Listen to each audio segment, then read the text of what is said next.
is that man? He is so handsome. That man? I want him. He is mine. Princess, he is not of our kind. How will you control your powers around him? I will learn and change for him. Days passed as she went to the forest, hidden at the top of the tree to admire him. In the village of Amma, there was a man named Etim, known for his ambition and education, though he seemed to be cursed with misfortune. Despite his education, no job offers came, forcing him to work as a hunter and a farm laborer. Every morning, he would leave for the city, dropping off application, only to return empty-handed by evening, weary, disappointed and discouraged. One evening, while he was going into the forest, he caught the sight of a very beautiful woman standing alone among the trees, her sparkling eyes like the stars, her presence sending a shiver down his spine. Captivated, he approached her. "Pretty one, what brings you here alone?" he asked. With a soft smile, she replied, "I lost my family. Now I am alone and wandering." She introduced herself as Uwala, and Etim, feeling a stir in his heart, took her hand and guided her back to his village. There was something about her he couldn't please, but her kindness filled his days, easing his burdens and warming his spirits. In time, her presence became everything he wanted. She had her ways with words, and soon he found himself falling deeply in love with her. In no time, things turned around for him. His hunts grew successful, his crops flourished beyond expectation, and unexpected opportunities blossomed. Villagers began to offer him land to cultivate in.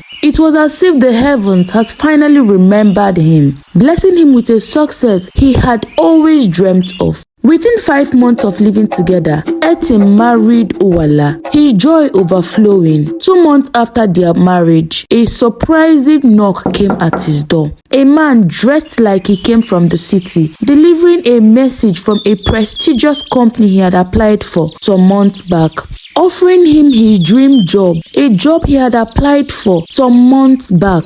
And the position came with a car and a house, even a huge salary beyond his expectation. Thrilled, he called his wife Uwala to come share the news with him. Together they danced in their small home. He held her hand. "Uwala, I love you very much, and nothing in this world can stop me from making you smile all the days of your life." "It is a miracle," he said, overwhelmed with gratitude. "Sometimes fate blesses those who deserve it," she replied, her words carrying a certain calm. The villagers celebrated with them, delighted of his unexpected fortune. A month later, him and his wife Uwala moved to the city, where his life blossomed even more. His first day of work was like what he never imagined. The office was so big, and his boss liked him instantly. His colleagues liked and respected him. His career thrived, promotions and accolades,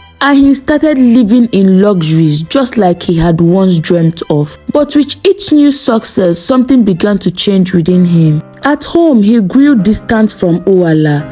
It all began with simple things like a forgotten kiss, him staying late nights at work. Soon, it turned into a bigger problem. Uwala noticed the distance, but with each effort to rekindle their love, Etim turned blind eyes to them, as though he didn't see her effort. One night, she prepared different meals, hoping to rekindle the closeness they once shared. Yet, when he arrived home, he barely noticed her effort. Moving away to take a call from the other side of the room, she heard a woman's laughter, which was unfamiliar. A sharp pain struck her heart. Days turned into weeks. The distance worsened. He spent more time on his phone, more nights away, and when he returned, she tried to ask him he would shun her badly. She started noticing a scent of a feminine perfume on his cloth, a trace of lipstick. Uwala's patient heart began to crack, and she felt a deep ancient strength stirring, a power she had long hidden beneath her human body. Then one evening, Etim came home without emotion, declared he wanted a divorce. "Why?" she asked with a low tune, struggling to maintain a steady voice. "What did I do wrong, my husband?"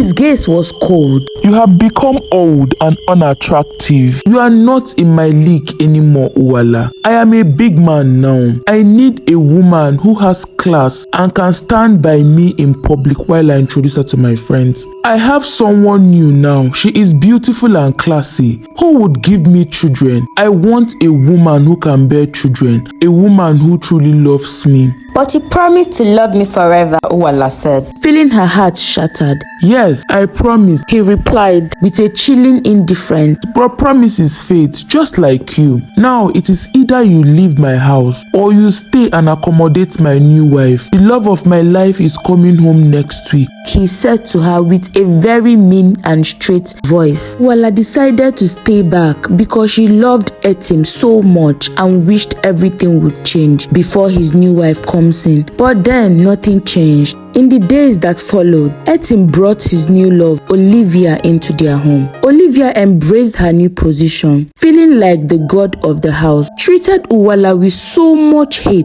She sent Uwala on errands, yelling at her badly. One morning, Uwala was sleeping on her bed. She came in and poured water on her, revealing her new position and power. Heartbroken and humiliated, Uwala's sorrow soon grew into anger, then into something darker. She felt the depth of her hidden power, demanding release. Uwala was not just a mere village girl. She was a force of an ancient magic, a force beyond human comprehension. And now her spirit cries out for justice.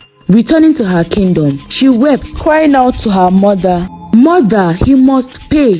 But you were warned, my child. Summoning the ancient forces that passed through her blood, her eyes glowed like the sun, her skin grew cold, and her anger took form. She left her human form, transforming into a huge serpent, a sleek, dark creature embodying all her pain and fury. Guided by her wrath, Uwala returned to Etim's house that night. While Olivia was sleeping, she slipped into her body. Olivia woke up changed. Her confidence crumbled, replaced by paranoia. Her mood swung wildly, her accusation growing even more baseless, driving a fight between her and Etim always. She tore apart the life she once craved for, always calling Etim names.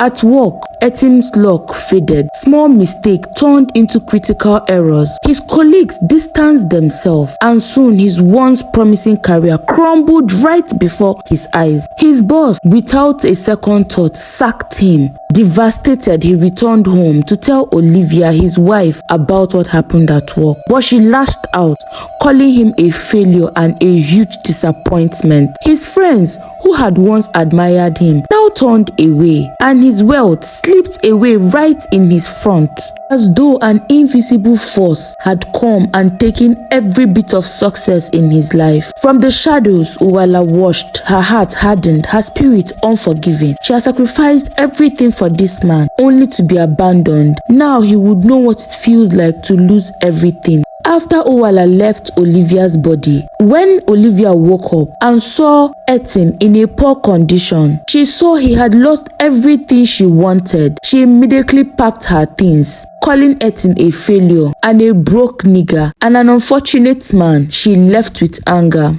Etim, now broken and abandoned, he went back to the village, his spirit empty and broke and alone. He went back to laboring in the field, a mere shadow of a man who he once was. Even the villagers now hated him. One day, as he was in his farm farming, he saw Uwala. His heart leaped and he ran out to reach her. Before he got to her, she vanished into thin air. In that moment, he understood she had been the force behind his success, and now she was gone, and so was his fortune. He returned to his lonely hut, waiting for a miracle that might never happen again, haunted by the memory of the woman who he had betrayed and the life he had destroyed. Thank you for watching. For more videos like this, like, comment, follow, share, and subscribe.